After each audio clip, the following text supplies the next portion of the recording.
July. Still don't know how to work a camera. Still don't know if we're ever recording. I see a red dot. I assume it's recording. I'm still just going to leave the timestamp in the corner. You can deal with it. It's 2025. Year's 2025. Year's 1963.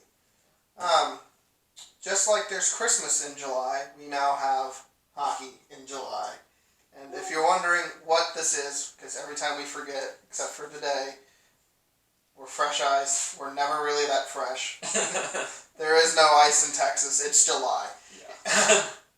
It's only 98 degrees. It's July 5th. It's July 5th. It's a terrible weekend because the 4th of July was canceled. No, it went on. It's fine. It's just a little weird. Very impromptu video. I'm sure the dog's going to need to be let out in a minute. Playoffs. Talking about playoffs. We've all been wondering whether or not there will be playoffs. Still don't know. We still don't know. And if it looks like we have alcohol in our drinks, we don't, because Bodie doesn't drink. He's got black cherry, energy drink from V8. We're healthy. We're healthy today. I have strawberry lemonade, so it is not wine in whiskey glasses. It's energy drinks in whiskey glasses. So we're probably about a month away from hockey, assuming that everything goes as planned and they ratify the return to play agreement. Still hasn't been decided yet. Could sometime this week, including CBA extension, so there's no lockout in the next 2 years. Olympics in 2022 and 2026 in Beijing and wherever 2026 is. Not quite sure. It's all a package deal, though. Okay. Just thought of 2 questions to ask you that I'm sealing off of the radio, but I'll wait till the end. So, package deal, no lockout. I swear to God, if they have the issue like baseball, I swear to God, that's not going to help anybody. You got like it doesn't. Baseball didn't solve any of their problems. Oh no, it's going to be after this season. It's going to be even uglier than it was with their public fighting the last 3 months. Past 3 months, and then it goes into 2022, and something else ends. I don't look. I am your baseball market. I'm the person you want in your baseball market. That sounds arrogant, but I'll tell you, I have the fundamental rules of baseball, right? I understand you hit the ball and you run to bases. I don't know any other format strategy. I get like you can shift people. Don't understand the point of that sometimes. It's all analytics. Right. I get. They work a percentage of the time. Yeah. I get what happens. I get like I'm your basic fundamental of baseball, and I have an idea of like a few players.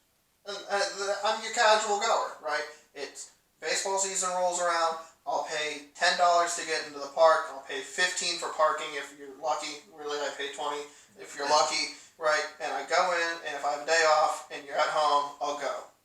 And if it's not hell hot, but now that we have this indoor stadium, I'll go, right? If we're allowed this year. Again, I'm your casual goer. Like, I will go if you play ball. Unfortunately, most people like me also don't have, like, a reasoning of, like, hey, when you cut my salary by 70%, I'm not going to play. And I get that. I think that's a fair reason. Unfortunately, when you're talking about millions of dollars, it makes you look not human. I took the player side.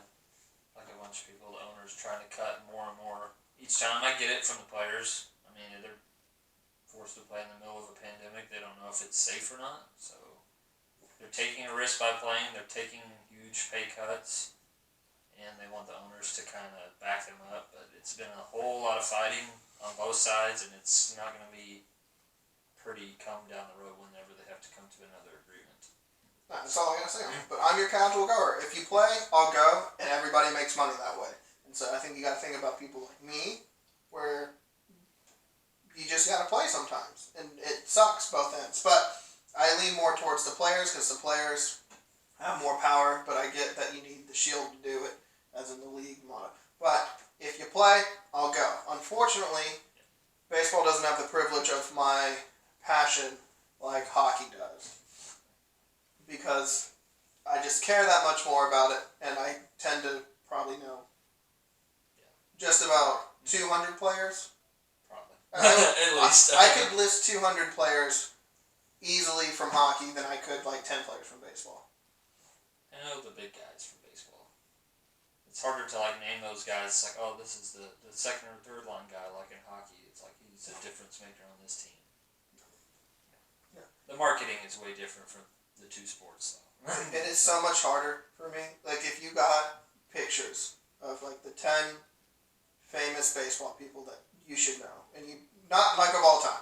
Don't do that to me. But if you were like current baseball players in this league, and you gave the hat like their profile picture, and you were like, "Can you match their name?" Couldn't do it. I could probably do it, but even some guys on my own team, I don't know, because it changes so much. Couldn't do it. I could guess Mike Trout, and I can do Bryce Harper. And Altuve. Those are about the three people. And I could do you Darvish if you throw them up there. And Kershaw. Yeah. That's about it. It's mostly pitchers. Those are the big money makers in baseball, though. Don't know anybody. I don't know anybody. So, anyways, talking about hockey playoffs because we don't know if baseball's going to come around. And then also, I don't even know if I would even go to a game this year. If I was allowed to go to a game, I don't know if I would go. I would go to an FC Dallas game. This weekend. Unfortunately. If I was able to, and you were like baseball or soccer. Baseball I could watch from home. Soccer. Hockey we're going to be forced to watch from home because there's not going to be any fans. Pretty sure of that. Well, that's they're hosting in Canada too. They knocked out Dallas. I was sad about that. I didn't think it was going to happen. I mean, it's okay. 110 degree heat in July, and you're going to play 5 hockey games in a day. I mean, it's still going to be hot, but I think it's better exposure that they're playing it in Canada. You can have more TV rights up there, which I know they're going to play it on U.S. and Canadian TV, but to have it in 2 Canadian markets will be a lot bigger for the sport, I guess. I think part of it is no one's really done this in July, and it's probably cooler up north. Like they ruled out Vegas because it's in the middle of the desert. I know they ruled out us because it's just too hot and it messes with the ice. I would love to get an interview. Sorry. I would love to get an interview of like the ice caretakers about what they have to do to prep the ice for July weather. And then if you're playing 4 games, let's say 4 games, I think you could do 5 or 6. But if you start, let's say at 10, right, and each game's about 2 hours, so 10, noon, 2, 4, 6, 8, and then a 10 o'clock game at midnight. What does that do to the ice when you start at the last game and then you come in day 2? How do you prep to fix that? That's what I would want to know. I think it'll be interesting with the scheduling of the games since these are the qualifying round will be playoff format, so games could last 2.5 hours and end in regulation, or they could go 2-3 overtimes deep and last for 5 or 6 hours. Yeah, but even when you do a 5 or 6 hour game, right, you have a day to fix your ice. Yeah. Ideally, but I think I think that's going to be a factor. I don't know if that's going to cause any injuries. I don't know if everyone's going to play. I get why you did it up in Canada. I get it. I think that'll just be an interesting thing. So, I would love to have that interview with somebody. I hope they leak footage of somebody being like, this is what the ice did, and this is what we did to like help fix it. We pumped more cold air into it. And if you don't have fans there, you don't have to open the doors. Yeah, it'll be better sealing the cold air in. Letting the heat in won't be as much of a factor because it's just players and personnel, possibly media. If you can build ice outdoors in Texas for New Year's, you can definitely figure something else out for it. And the technology behind it too is ridiculous. So I think that would be a fun thing to listen to. If you really want to nerd out about ice and science, but I get why you didn't. And even with like the basketball thing for the Mavericks, when the Mavs play home and then the Stars play the next night, the ice causes the puck to bounce like a tennis ball. So I get why you don't want it in Dallas, but we're doing the qualifying round because you got to qualify to make playoffs, and then I'm sure we'll have a playoff video if we get through. So this was Bodie's idea. He's gonna lead us off. Where are we going? Where are we starting? We'll start with the first matchup in the Western Conference. We have the number 5 ranked Edmonton Oilers versus the number 12 ranked Chicago Blackhawks. I see Edmonton taking this one. I just think they have a younger squad. They have more speed. They were playing better during the season, obviously, than Chicago from where they're ranked. And Chicago just got in because they're the number 12 seed. So I see Edmonton taking that series. 3 games to 1. They're best of 5. Playoff format, so it'll be interesting to see how that affects the older players, I guess, and who's going to be starting for Chicago. Is Crawford going to be healthy enough? Are they going to is he going to play or not? I have a feeling McDavid and Draisaitl will be there regardless. They're trying to win a Stanley Cup for Edmonton. They'll be playing in Edmonton, so we'll see if that has a factor in it. They have that home ice factor, possibly. I just think there's 2 things that are very... I'm so torn on this series. Because you have one where you have like a veteran coach and you have a team that's ready to win now, but they're so young and they just have so much talent. And I think this is what's going to do it for me. The depth of Edmonton will come up big than in Chicago. Now, Chicago has the experience with the players, but I don't know if the head coach can manage that. And then you have too many like moving pieces around. And I think the Hawks are going to come out and compete. They've always been fairly competitive. It's just, you get into this. Well, we got to do this, and we got to. And they've just been. It's not like I don't think they've been playing like awful. No, they had a better second half stretch than they started out in the season. Kane and Taves have really stepped up for him, especially Taves. And DeBrincat's kind of been good for them as a younger player. I just think the Oilers are too inexperienced, and the Hawks are going to come out and they're going to like fight for it. But that being said, I think the Oilers are going to take it because I just think McDavid. Well, I don't know. I just think Edmonton's like 3rd and 4th line will outplay and outcompete Chicago's line. They're going to be more physical. I think so too. I think they're. I don't know. I don't know if there's going to be any physicality either. Yeah, it's more of a speed versus kind of structure. Well, even with like, how do you spread and not spread the disease? So if you got to get hit and then the next day you're like, hey, you have it. Like, I don't know if people are going to want to be physical about it. Yeah. Followed by like how chewed up the ice is. That could. But you're still competing for a cup. But there's a bunch of different factors in it. But until I watch it and we watch it unfold, I will lean with Edmonton, and I think you went 3-1 in this series, Oilers. I think Chicago steals the game. I think Chicago steals 2. Right. I think they steal 2. Yeah. I think they go. I think the Oilers go win first game, lose second game, win third game, lose fourth game, close. I think that's how that's gonna go. I kind of have the same thing. I think they win the first one, or possibly lose. Well, no, I don't see them losing the first game, but I see them taking the first game.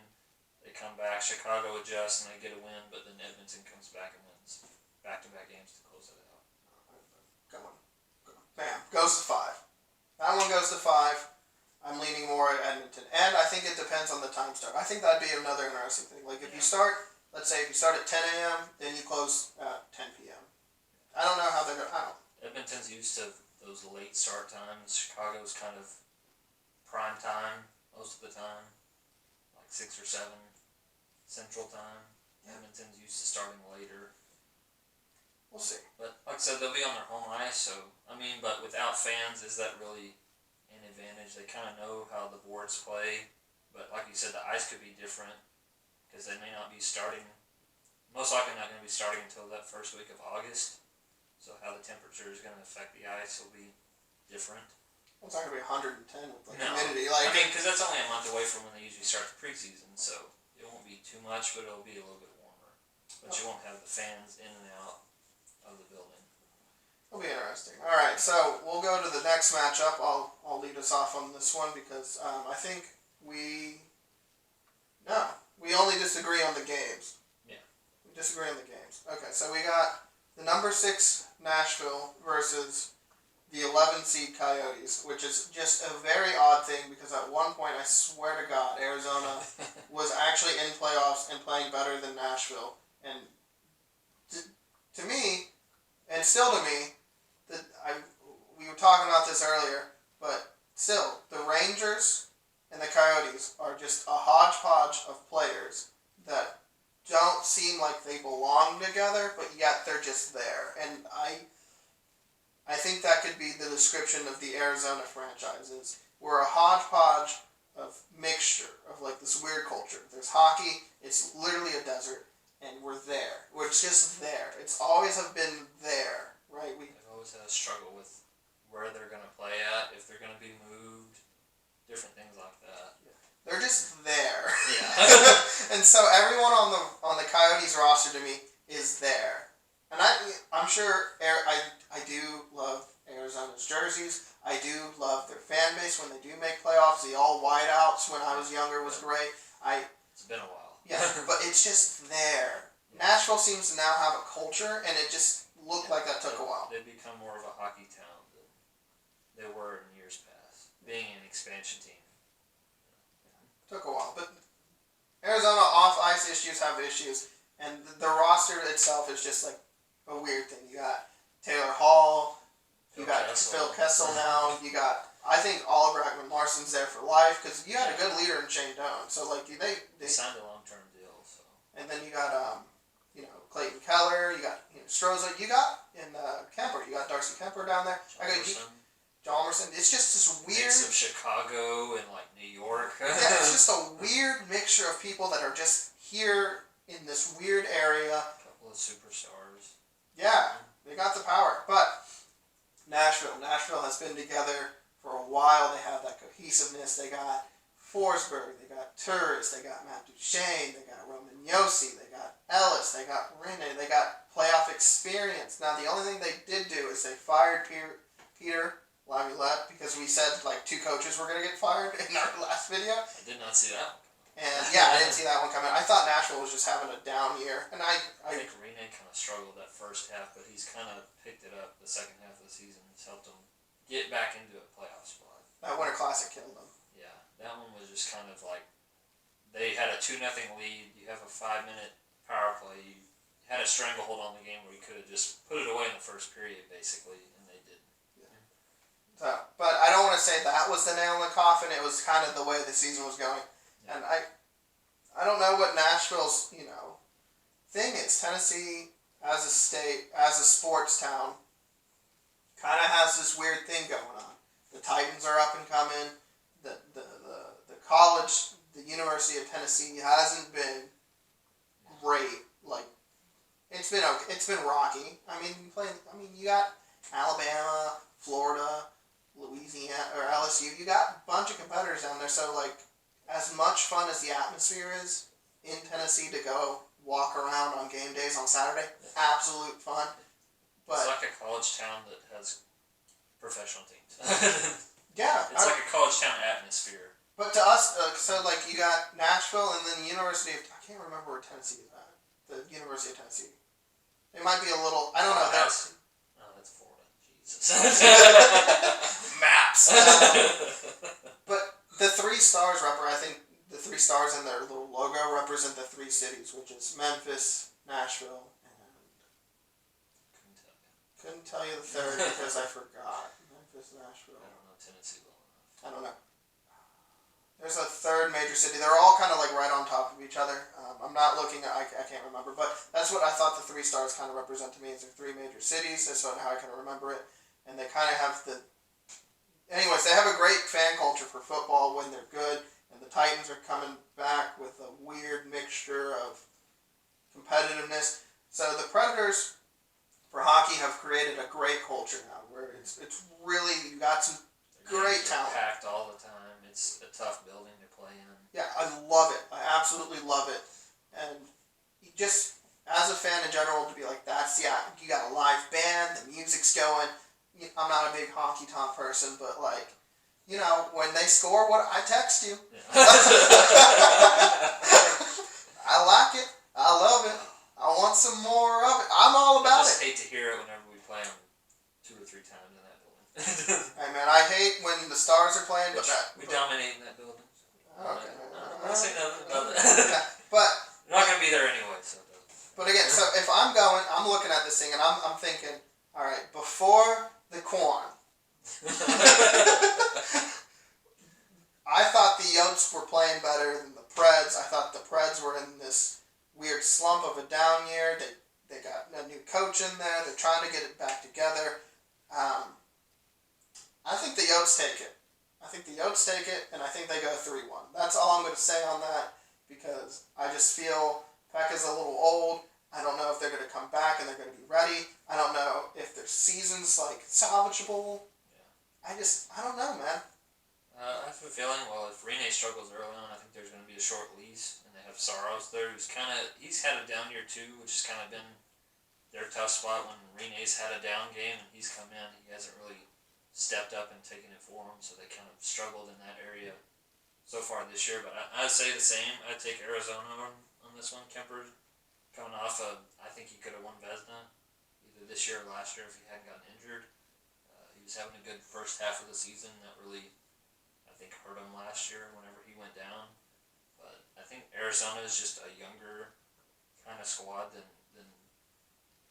I think Nashville's more of a physical team when they want to be, and Arizona's more of a speed kind of structured game to that. But I think it's going to be a closer series. I think it's going to be a 3-2 Coyotes win for that one.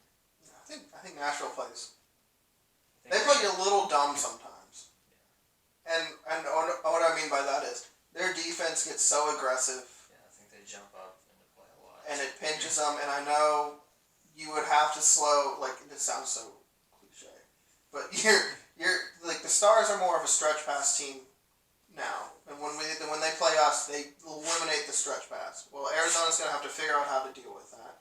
And then Nashville's going to figure out how to cover that. Because, again, Nashville was losing leads by blowing coverages, and then they're not getting bailouts from their goalies. So, we'll see. But I lean Yotes that way. Man. I think they have a lot of speed on the wings. Nashville does. That's kind of their big thing with Forsberg, with Turris, Grimaldi. Those are fast guys that put pressure on the defense, but I think Arizona, they have the better goaltending, I think, when it comes down to it.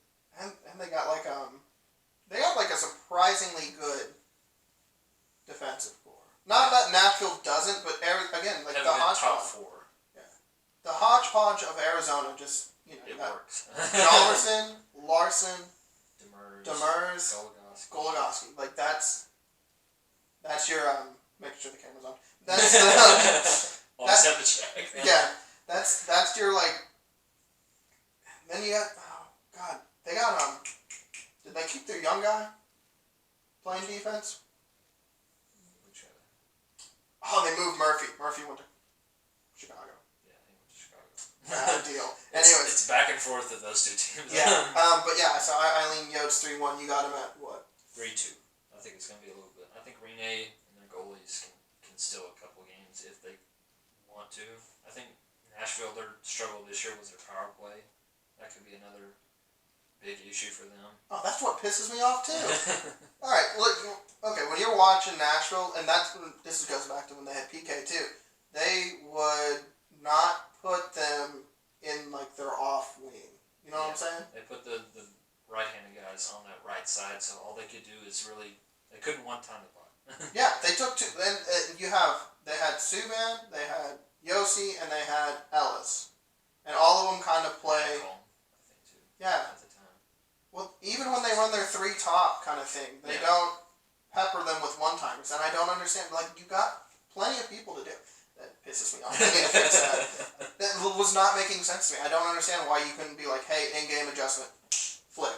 And put Forsberg down in the left circle like they do Ovechkin. Anybody.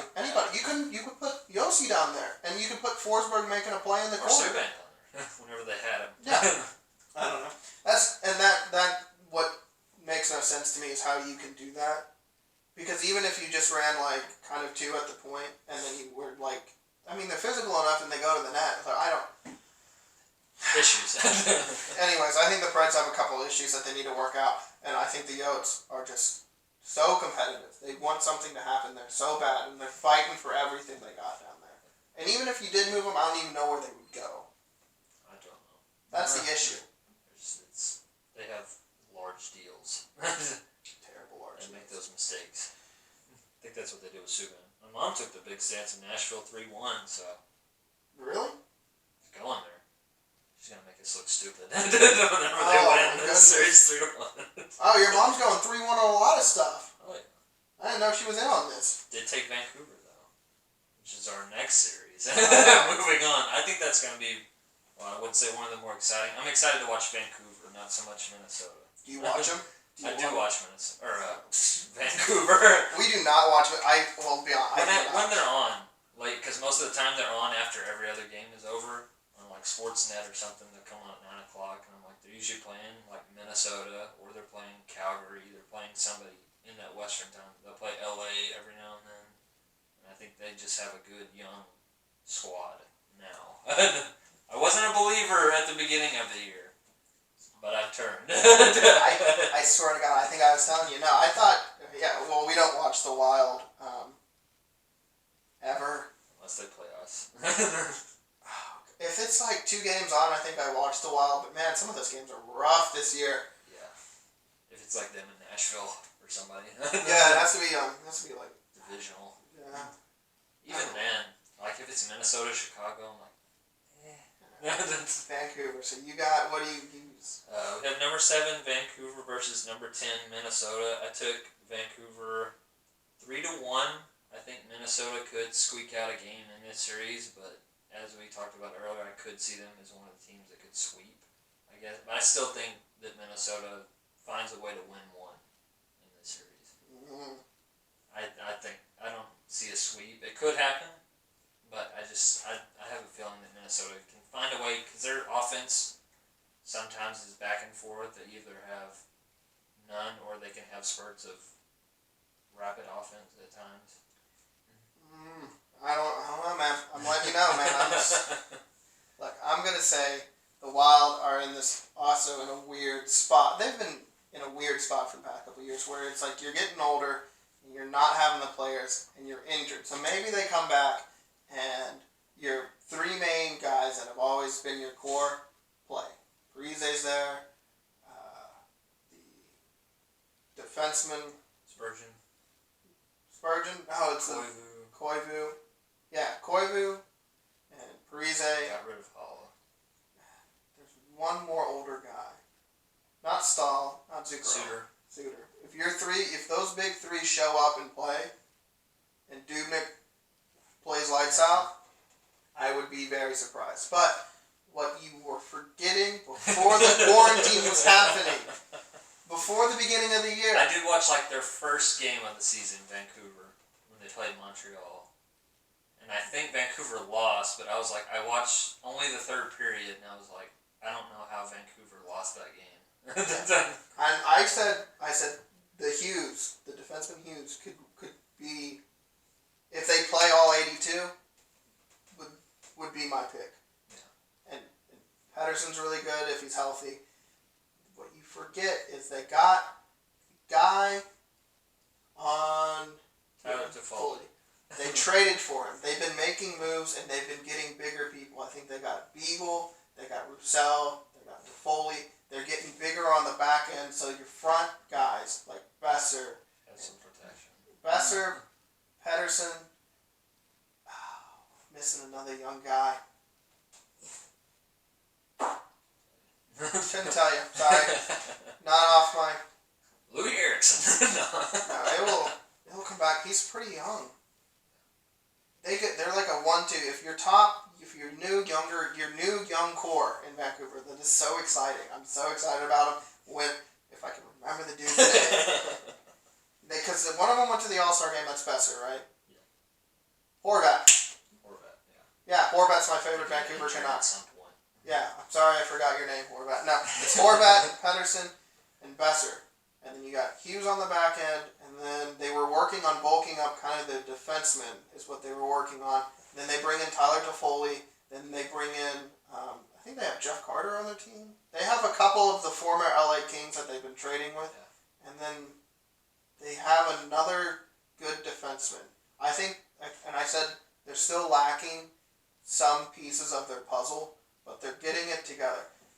Followed up by, I don't think the Wild are going to want to be this competitive. Yeah. Because if you said one of these teams now has the first overall pick, and now I'm saying like tanking's good or tanking's bad, but if you're the Wild and you go, hey, we don't know what we need. We can move Parise, we can move Suter, we can move the Stahl. I don't know if you could move Parise or Suter.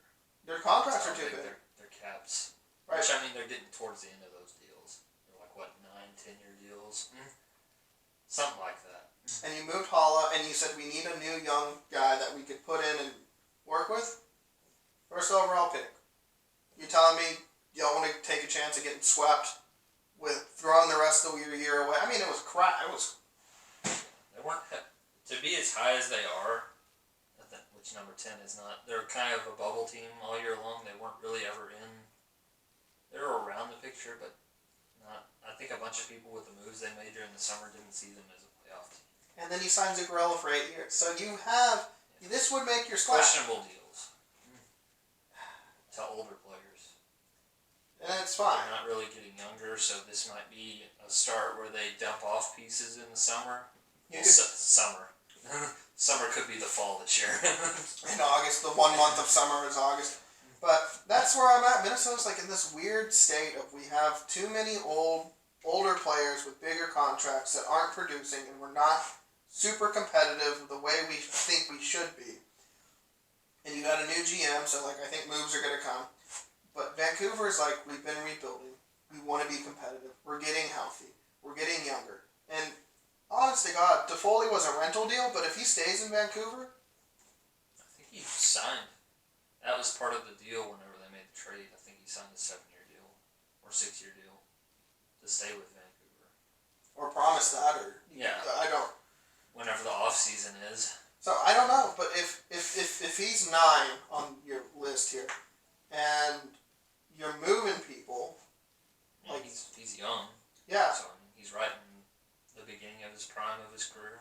and Tanev too. Like, see, like you got He's people. kind of wasted in LA a bit, which he got put on an older team, which I think he won a cup with them Tanev? back in 2014. I think I want to say that. But yeah, I'm sure if we went through the list, you saw more. It's just they've been building to be more physical. They've been building to be more aggressive. They've been coached to be more aggressive. They're coming in, and I really think Vancouver, to me, and when you texted me this, oh, I have Vancouver. I didn't see anyone as a sweep. What did I tell you? Vancouver. Yeah. Vancouver. Vancouver is my sweep team. 3-0 over the Wild, and the Wild get the number 1 overall pick. I've talked about this, but that's where I'm going with it. I'm going to lay that out there now, just like how I said what Detroit would get the number 1. I can't remember what I said. I think Detroit would tank out or something. Yeah. Or no, Detroit would have more goals. I said something earlier. I'd have to. So long. They would score a lot more every game, but they still weren't going to be a playoff team. Yeah. Yeah, you nailed that on the head. Because they just hit a lot of pipes. So I'm saying Vancouver will make the dance. Don't know if they get to round 2. Don't think they get to round 2. They get to go to the dance. Depends on the seeding. Yeah. But Wild get swept, number 1 overall pick. They probably dump a couple players. I see Vancouver winning 3-1. I think Minnesota, like I said, could squeak out a game, but Vancouver's taking it. Your mom's very generous to Minnesota. Who knows? Minnesota could win. Shock the world. I don't see it happening. Your mom's generous. And we were looking at going to Minnesota at one point too, and you know, your ticket prices to sit us behind a pole were ridiculous. Yeah. So I'm not paying $75 to sit behind a giant pillar. with It with does respect, look cool. with respect, and you're not even to me, you're not as competitive as like Nashville. I'll go to a playoff game in Minnesota, but not a regular season game. It'd be a little bit more fun. You gotta get there first. Yeah, get there. All right, last matchup in the West. babies. They're not babies. I just look at Johnny Hockey and I think that Johnny Ham and Cheese. yeah, child. We got this weird thing where the Flames and the Jets continuously piss me off. They're overhyped and they underperform. Every time. Every time. Every time. Every time you pick them to be your pick, just fall apart. They do win a first round series sometimes. Winnipeg bites me in the butt every year. Because the times I don't pick them, they win. And the times I do pick them, they lose. So. Oh, thanks, Hellebuck, for whenever I picked you last year as my goaltender and you screwed me in the first 2 months of the season with your 8 goals against average. Now you come back this year as a Vezina finalist. Probably going to win it this year. Many are saying. I don't know. We got Bishop. got the Flames. We got the Jets. We got... Oh, man. Talk about... Canadian teams. Look, I want to say some of these organizations are super disorganized. Looking at it, right? Like 12, 11, 10, 9. Some of them are like disorganized to me. Some of them are on the brink of falling apart. So, but the Jets, again, are close to falling apart. Wild are close to falling apart. The Predators, to me, would be like a fall apart team. They could blow that thing up and keep... And players could go to other teams, but Duchesne wanted to go there. I could see players going to other teams and just performing better than they are in Nashville. Yeah, I don't, and they blame the coach on that one. Look, I don't.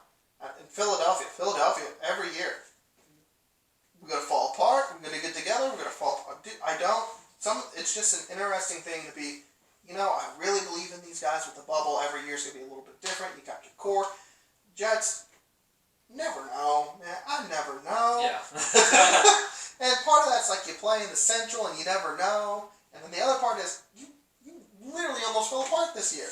Yeah. Back again, dog. Sorry, she wanted in, and she wanted out, and she wanted in.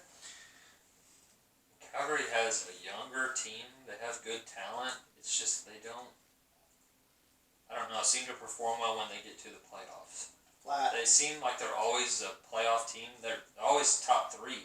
It seems somehow they have 100-point seasons and they get to the playoffs and it's like they just get pushed out of the way.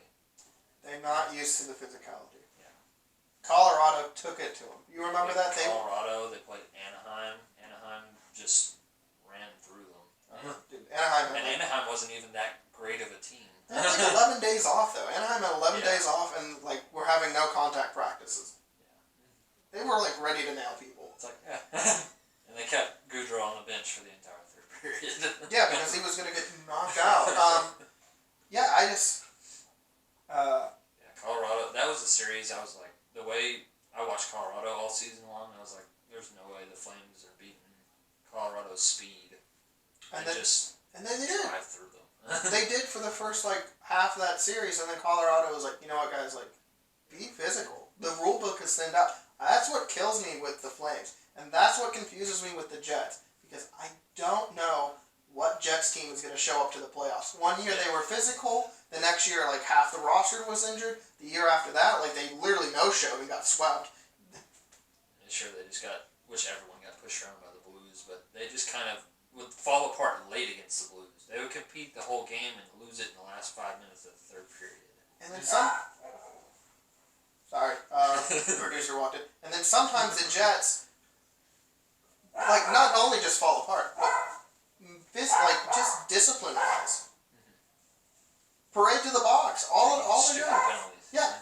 So I don't know what I'm going to get with the Jets. And I could be like, okay, maybe that's the coach's fault, maybe that's the player's fault. Who knows? And the Flames, if the Jets go, you know what, we're going to show up and we're going to out-hit the Flames. We might lose game 1. We'll sneak out game 2. Game 3, if we just run, we're going to wear them out. And so I don't know what I get. And everyone knows when you start playing in playoffs to get physical and start slashing and hacking at Johnny Gaudreau, it's not the same, and Monahan doesn't step up. There isn't a third factor. And then we don't even know if they're going to keep Kachuk. Yeah, he's got a short-term deal, I think 1 more year left after this one. He didn't even want to sign a long-term deal in Calgary. So, and then that's how I look at this. You got 4 teams that look like they could fall second. You got two teams that are really on the brink of it.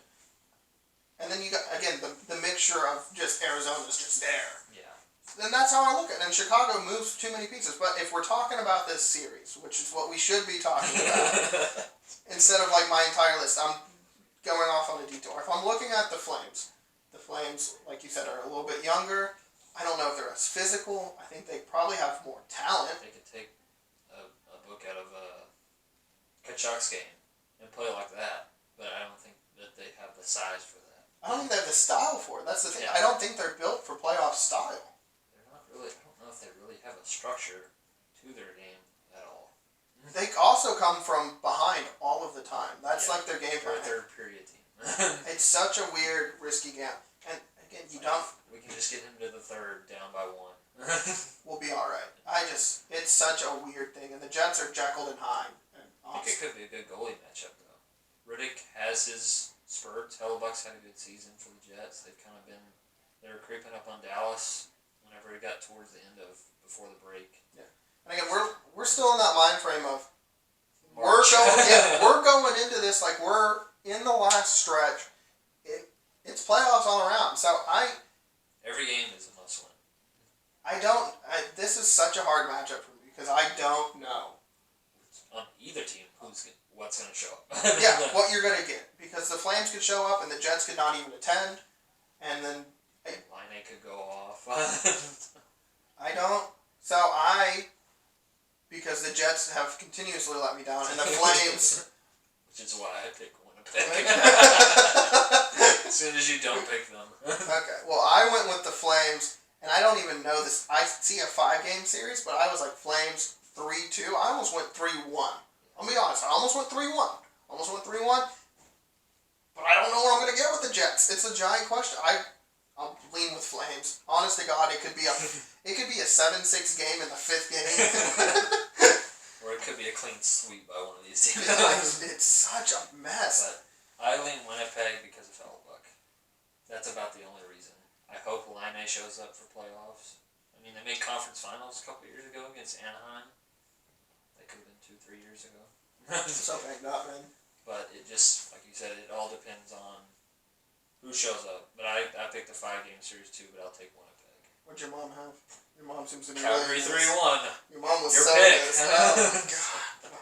My backup pick. Yeah. So, I don't know. Could be a 5-game series, could be 3. I hope they wear their 3rd jerseys. That would be both of them. Both of them. Go with the Baby Blues. Baby Oh, Blues. wait, no. Well, 3 and 4, because Winnipeg's the road team. So, for 3 and 4. Give a look Or at 1 and that. You know? I like the Baby. I didn't like him at first. I'm like, it's just clean. It Just grew. jets across the front. It's better than that dark navy blue that they have. It's just. Why are you hating on all of their jerseys? I don't like it. I like both of these teams' 3rd jerseys. I like the old school with like the airplane on it. The old airplane, not the new one that they have with the jet on. Look, man, I'm just saying, bring I'm not getting into jersey time. bring in the pizzazz into it. That's all I'm saying. I'm gonna go Flames. 3-2. That's. Jets. Jets. And I know I'm not gonna pick them. Here's the thing. I know I'm not gonna pick them, and they're gonna win.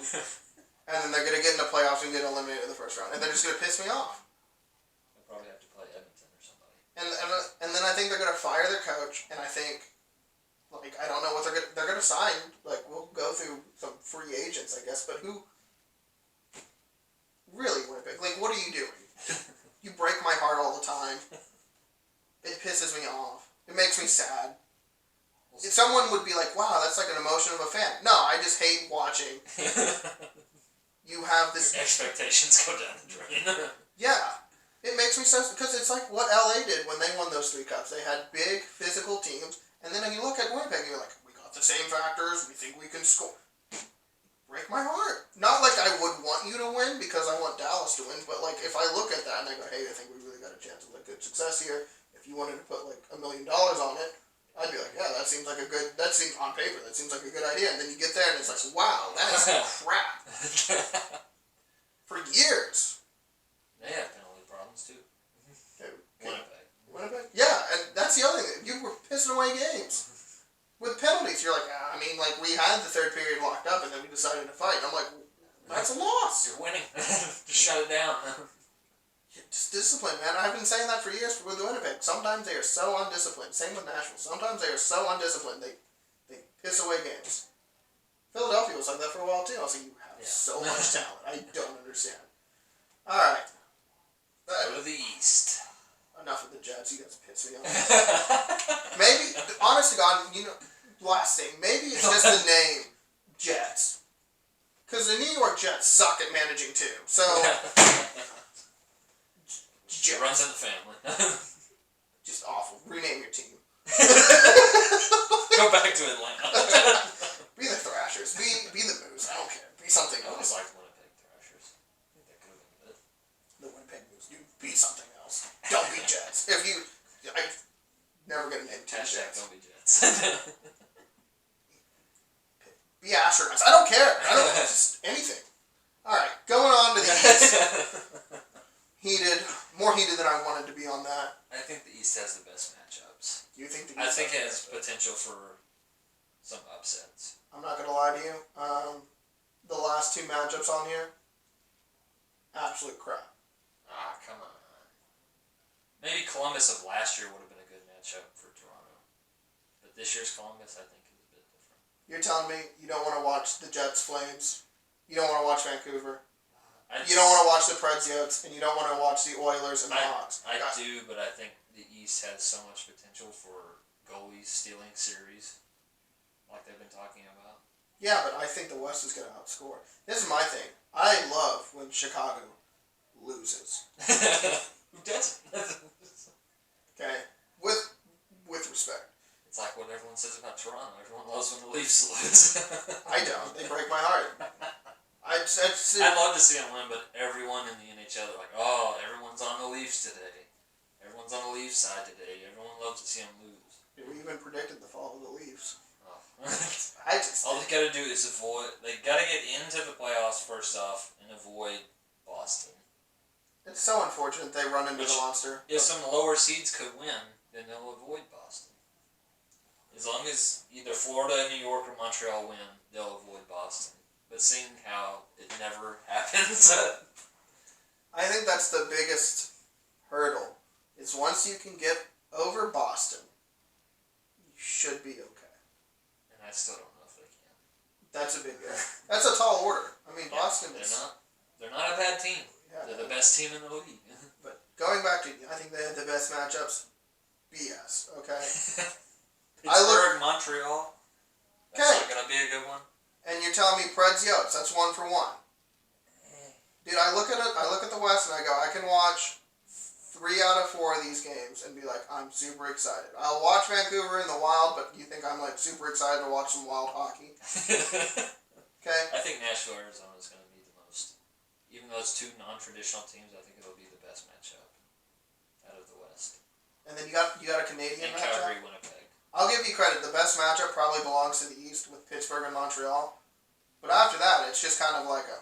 I love Carolina and New York. I think just 2 random teams trying to get in.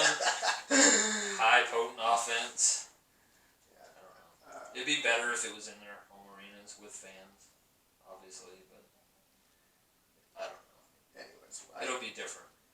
My fault. We're into the East. You're leading off with Pittsburgh and Montreal with your crap thing. So we got number 5 Penguins who just missed out because another team in Pennsylvania is a little bit better than Philly. I wouldn't say they're a little bit, but I'm not saying they're a lot better. Let me phrase this. I think Pittsburgh played like crap this year, and I think Philadelphia just got lucky because I said they were a bubble team. Everyone knew it. Of course, they made it in the top 4. But they're going against number 12 Montreal, who, had it not been for a win against New Jersey late in the or not New Jersey, Buffalo late in the season, the Sabres would be in instead of the Canadians. So it kind of works out in their favor. What crap! I mean, to lose that, and the Devils blew a Sabres. The Sabres blew a 3-0 lead in that game. That could have been what got them into the playoffs for the first time in a decade. I really want to see the Sabres in the playoffs, but it's just... They're missing too many pieces. They need a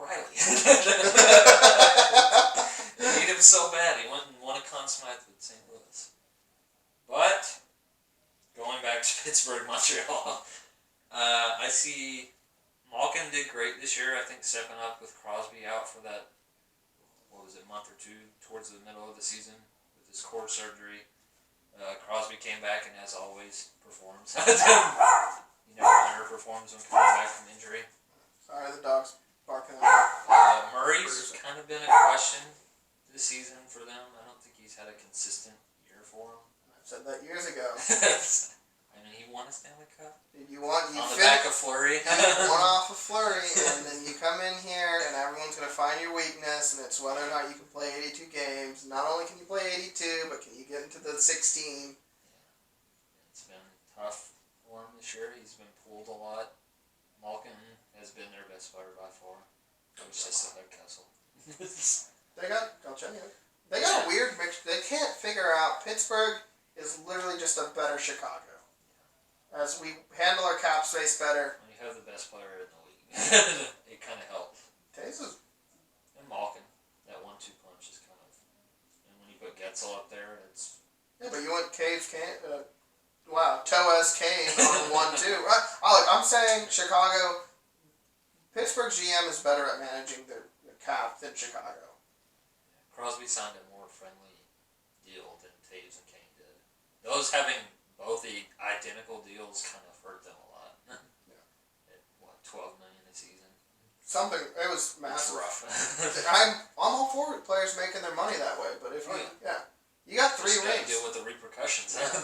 And then, I saw that article of, well, we don't get paid in the back end. Dude, you're the one that signed the contract, and you're the one that signed for 8 years. Yeah. If you wanted all that money up front, sign for 4. It's like if it wasn't for those deals, we wouldn't have had to trade all these players that are now talents on other teams. Yeah, but anyways, keep going. I'm sorry. Anyway, staying in the East. Keep going back to the West every time. I see Pittsburgh squeaking it. I could see Montreal upsetting Pittsburgh just because Carey Price. And I think Montreal's gotten better defensively. I think they're a good kind of shutdown team in front of Price. They got better, but they don't have much offense. Not as much as Pittsburgh has. I think we're going to talk about this matchup real hard now. You guys have been all over the place. As per usual. You've been all over the place. When we look at Pittsburgh, I'll start in Pittsburgh. Years ago, when Murray won, everyone's like, oh, he might be better than Fleury. And then Vegas took Fleury, and everyone was wondering, why would you do that? Well, they go, well, he was younger, he's better, he's had a couple injuries, he hasn't been able to, do this and that. When people play you often, they're able to find weaknesses, they're able to figure out what you're bad at. Pittsburgh, again, going back to the reference of, I think their GM is better at managing their cap and having their players come in. They signed Johnson, they released Mata, they kept Letang, they have a weird goaltender situation, which is just going to happen now. It's like a 3-goalie system. Somewhat. But you still have your leadership, and you put Crosby with Hornquist and Gensel, and you went Malkin with, I think you put Galchenyuk over there, and I can't remember their other winger. Bonino was a good piece for him. Bonino's a good piece for him, and then they picked up a couple pieces from Florida. And that was like a good way to fill out their third end. So they're not terrible as where the Hawks just have the issue of our third and fourth line are young. We have no defense after our top pair. So that's the difference to me in Pittsburgh, is they're able to manage their cap a bit better. And, I think Murray is probably a better goalie than Crawford now. Now, not like, in his prime. I mean, even then, I don't, you have so much going on. I just think Pittsburgh has a little more edge to them. And like they said, that the reason why they traded Kessel was, I think he was fine winning back-to-back cups, and they want more. I think that's what they were like. We want more. So my issue with Montreal, besides that BS win in Buffalo, they have pieces to the puzzle they've always been really good defensively. They've always been really good defensively. I thought their head coach a couple years ago that they fired was awful. They brought in Julian, who's working more towards building them to play the right style of play. I think their third round draft pick, first round, third overall. He is slowly getting there. I wish he would step up a little bit more. They have Drew, and I wish he would score a little bit more. I think they have Thomas Tatar. They have less lethal weapons that they need to kind of fix. Domi. They do have Domi. Shea Weber had a better year this year for him. They have a little. Montreal is still missing the offensive pieces of we'll be big, we'll be physical, we'll score goals. I don't. Lost out on Pacioretty. I don't think they're gonna. Montreal's not looking to build games where they're gonna score 5. That's not ever been Julian's style. He's looking to build like Boston, where we'll play you and it'll be 2-1. We'll win just enough. And that's always been, but they've always played so defensive. I think he's trying to get them more aggressive. But right now, this series, Pittsburgh, they're gonna come out. I think it's Crosby and Malkin. They're gonna come out, dude. Crosby's last postseason where They he can didn't have any outscore any points. defensive mistakes. Yeah. So I go Pittsburgh 3-1. I'll take Pittsburgh 3-2. I think Price could win a couple games for him, but I just don't think the offense is there for Montreal. I don't think Price plays. I don't think he plays. He said if we can't guarantee safety, I'm not going to care. They're back in this. That's a good question. I don't think he plays. Another issue. Another issue for us that we didn't do any research into it. But I don't think Montreal keeps up like that. I think they're a bit more of a slower team. You get down 2-0, don't think they're going to fight back. It'd be like Tampa with Columbus and be like, it's over. Yeah. So, moving on to the most exciting series for you of the entire playoffs. Carolina at number 6. And the New York Hockey Rangers at number 11. I think the Rangers were impressive this season. They added some good pieces with Panarin. Zibanejad's been mostly healthy for them this year. Kreider's been healthy. They've had an issue with not an issue, but an issue finding out who their starting goalie is going to be for the future. I think Lundqvist, he may not sign with another team, but I don't think he's going to be their starter going forward. With Georgiev and Shesterkin. I think New York takes this one. Upset over Carolina. 3-2. here's where you're wrong. Bet on the bread, man. You all day long. are relying on a one-line team. Darn right. You're relying on Zibanejad. You're relying on Panarin. And I will give you credit. Panarin has, at times, carried that team to victory. But I'm telling you, Carolina does not play a one-man style band. They come and they play as 20.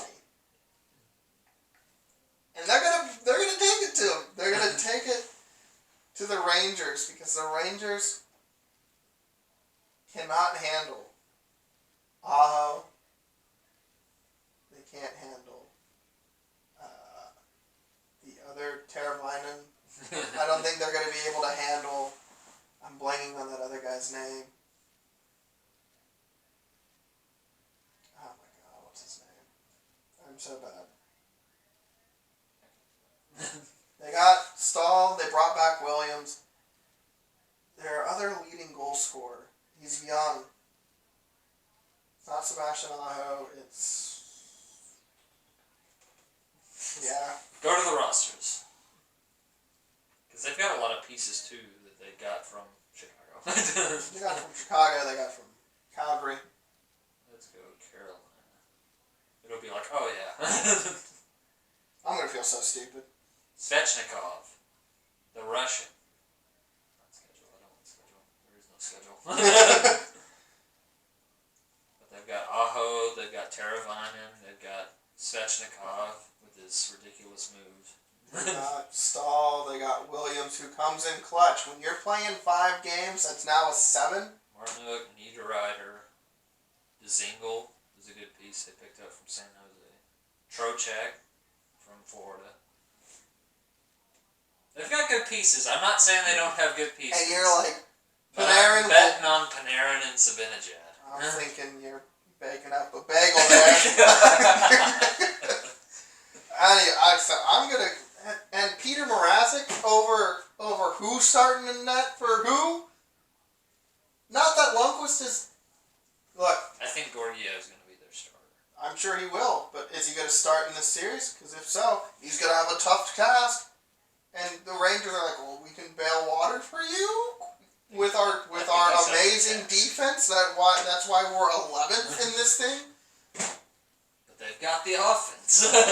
I think they can outscore any defensive mistakes they have. I don't know, man. Look, I like pieces the Rangers got. I think it'll be a speedy series. There's good players on both sides. Speedy. And you forget all of the time. I'm riding the storm. So I'm baking in the city lights. such a big market guy. Over the country folk. Look, this is what's wrong with you press people. New York strip steak over Carolina barbecue. No. Look, I'm gonna go Carolina. I'm gonna be honest because you gotta go New York. We're gonna disagree on a lot of these series because I was looking at it. We're gonna disagree on a lot of these series because it's such a big market, and it's so. No, I'm betting on offense. And Carolina will bring the heat. They got a little spicy barbecue over there now. New York's got class. Look, they're not the Rangers. On the bread man and the Rangers are his kicks. He's such a wonderful talent. Unfortunately, I think Carolina's gonna. Chicago, you don't know what you let go of. Yeah, so I'm gonna go Carolina. And Columbus. You know what? They'll keep the series close. I'll give you credit. New York could sneak out 2 games just off of Panarin being amazing. Are we saying sweep? I'm not saying sweep. I'm going Canes 3-2. And I'm going Rangers 3-2. Where'd your mother go? New York 3-2. Both of you will be wrong. I'm all for it. I don't care who wins that series. I think it's going to be the most exciting one. I think it'll be fun. I wish it was in their buildings. You know what's going to be great? I don't know how the Rangers are going to respond if Carolina's like, let's play physical. Carolina has no storm surge this year. I won't bring the heat. Will they do the celebration afterwards? I hope so. I want that. I want them to bring their horn along with them, though. I hope they do a 6-foot celebration. 6-foot storm surge. I hope so. All about it. Alright. Third matchup. Ooh. Another rematch from years past. It was a good one. It was a good series. I was rooting for Florida, but now I'm on the other side. Not because they have more talent. Well, I think they have more talent than Florida does. But talking number 7 Islanders versus number 10 Panthers. Odd matchup. No Bobby Lou this time. I'm so disappointed. I love him on social media, though. He needs to be on TV. But I take the Islanders just because defensively I think they're better, goaltending-wise, than $10 million Bob. I'll take Grice, and I'll take whoever their other guy is. It was Leonard, but it's not anymore. I know that.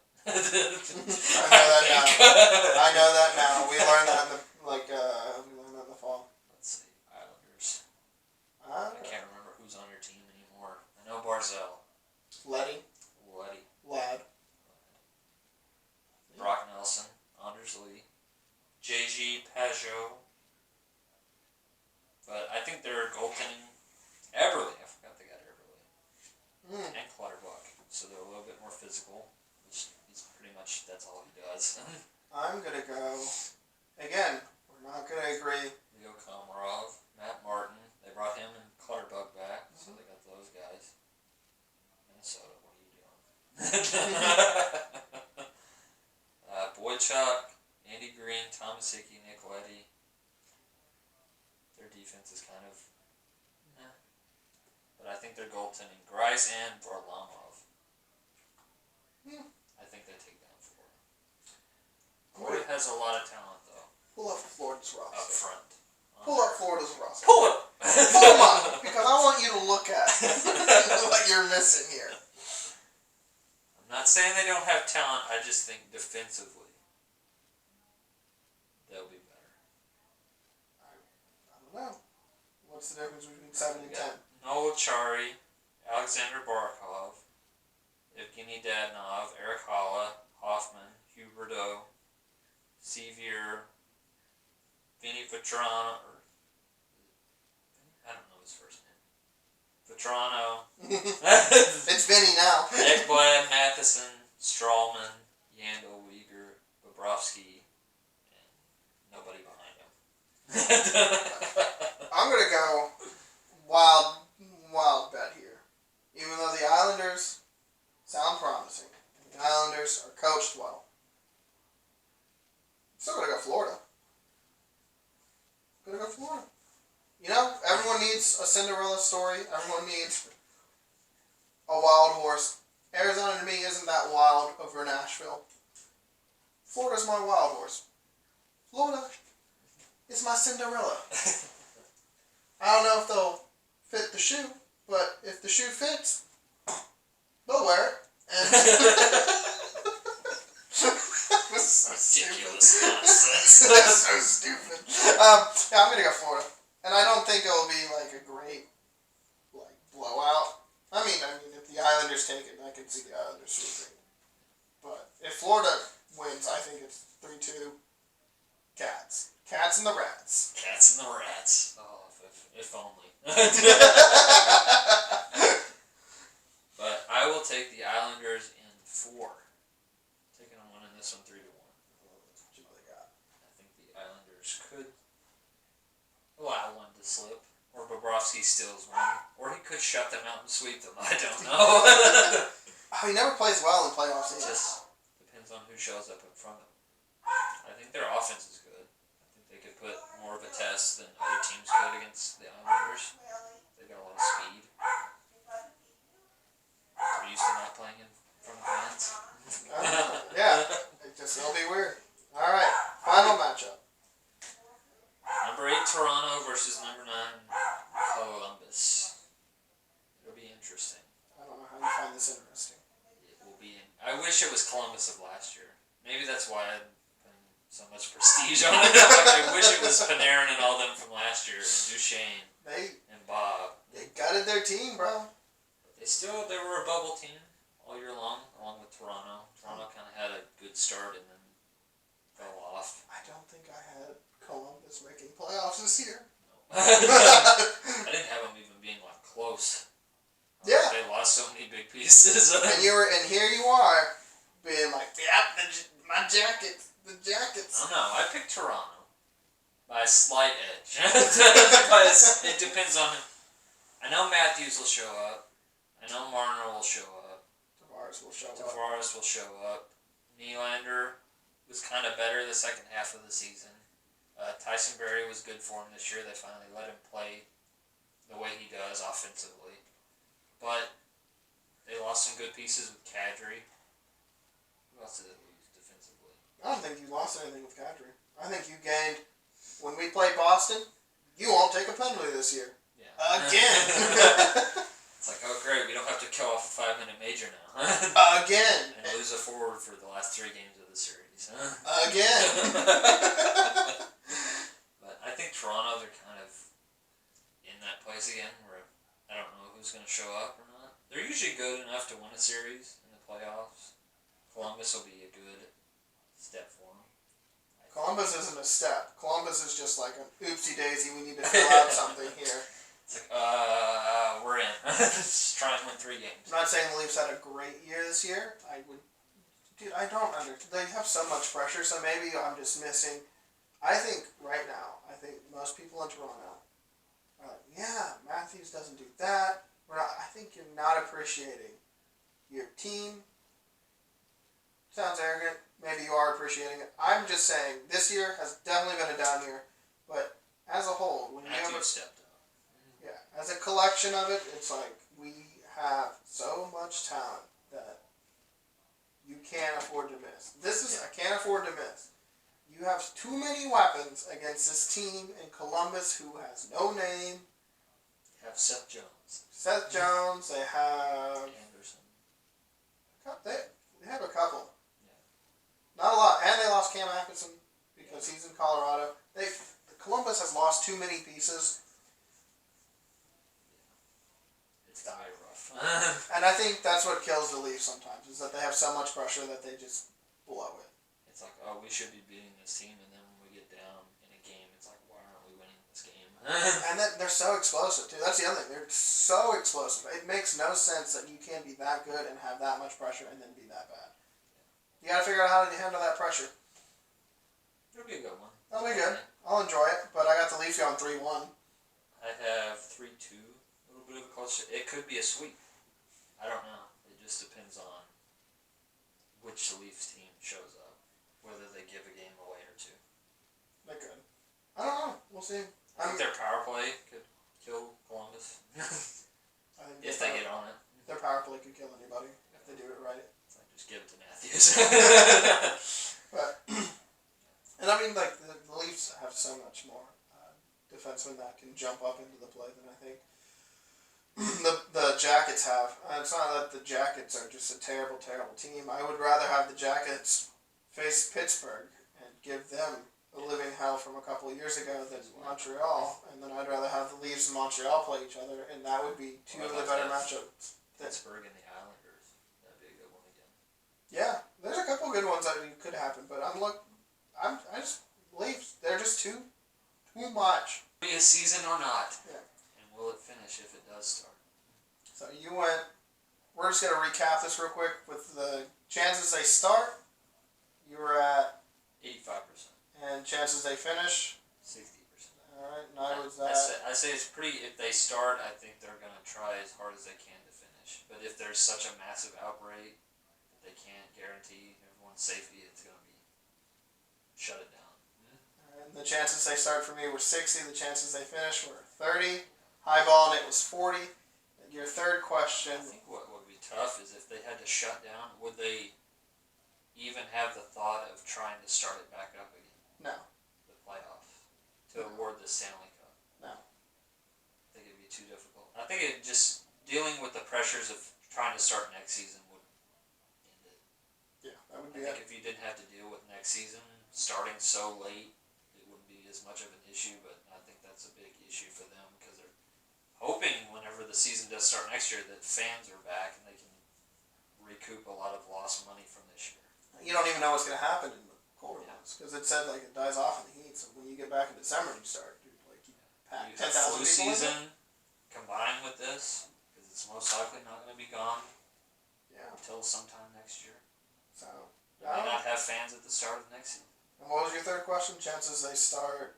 Chances they start next season, like January 1st.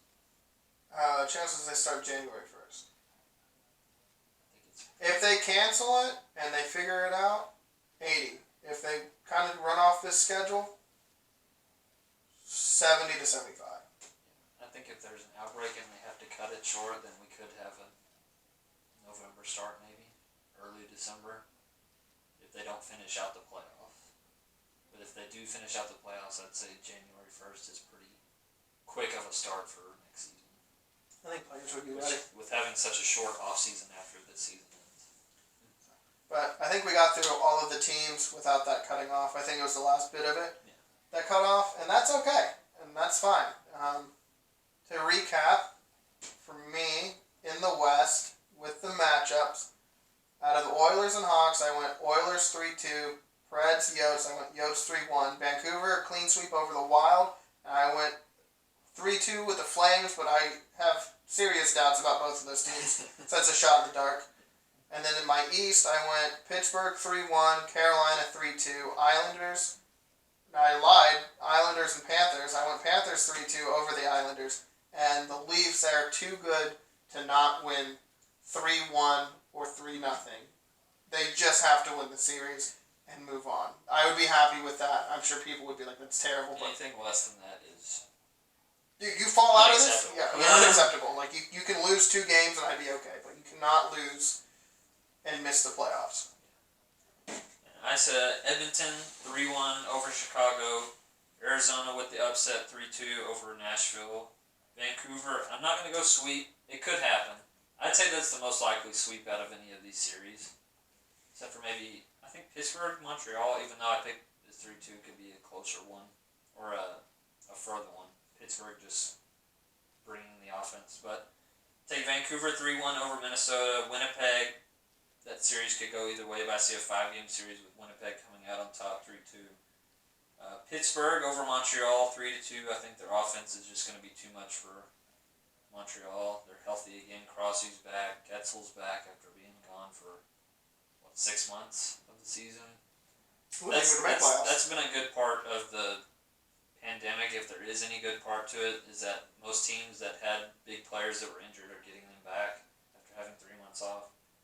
The Rangers, undisputed, I'll take over Carolina 3-2. I think it'll be a tight series. I think it'll be an exciting one, but I'm taking the Rangers 3-2. I wouldn't be shocked if Carolina won, but I'm not going to pick them.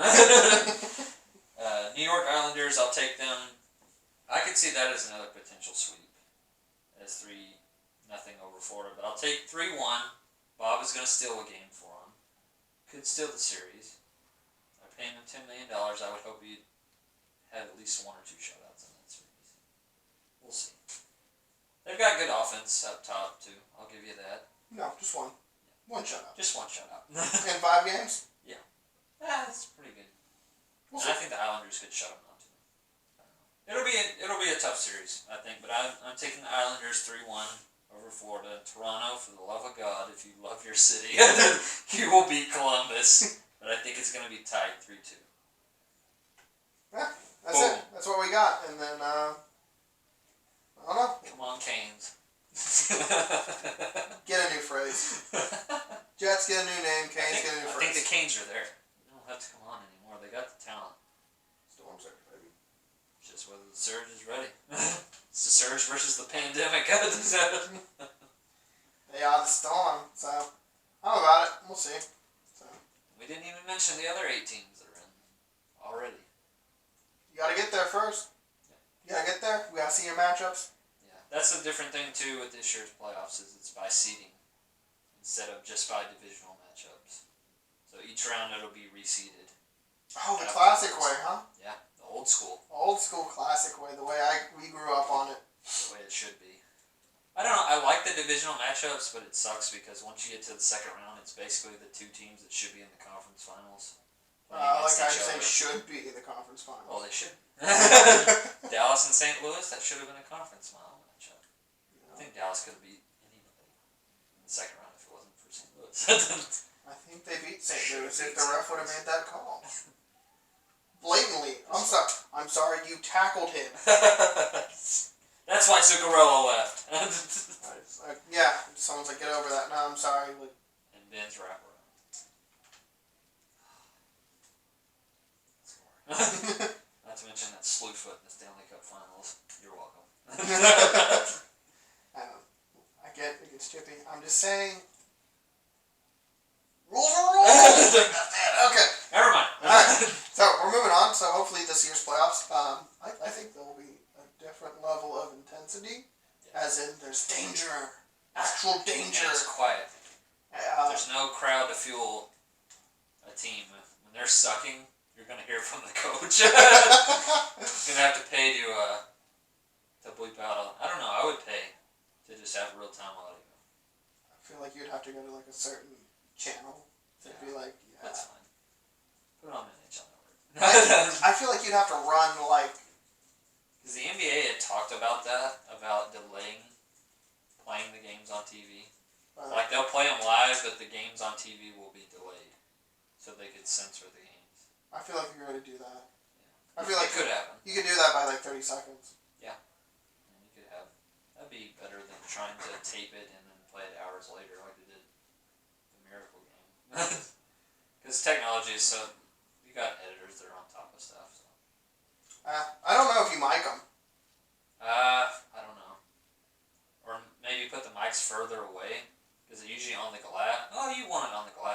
the sounds of the game. But do you put more mics in the building than you normally would since there's no one in the building? I feel like you would keep the same amount of mics, but I don't know. I don't know. It'd be a really weird question. I wonder if the refs will have to be mic'd up when they make calls now. I'm like, there's no crowd, so they could just say it. Yeah. Would you still even announce the calls? That's what I'm saying. Would you just come up and just... They could just say it instead of saying it through a microphone. You'd be able to hear them because it's quiet. We'll see. It'll be interesting. They should do the HBO version. they need to have like 24/7 used to be. They need to have one where it's, or maybe you just run like, hey, like, I'm sure rating on the TV, like language may occur. Yeah, it's like you can't guarantee anything. Someone will be like, that ruined my favorite player. He said this. I'm like, oh my god. Oh no. Maybe you should stop watching.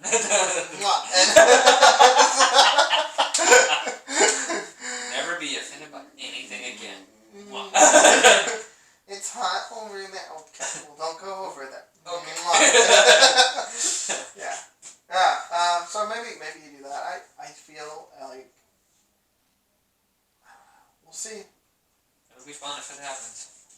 I'm ready for sports to be back so bad. Same. It's been a long 4 months. This dog is wild. All right. I'll even watch basketball. I'll watch basketball. I'm down.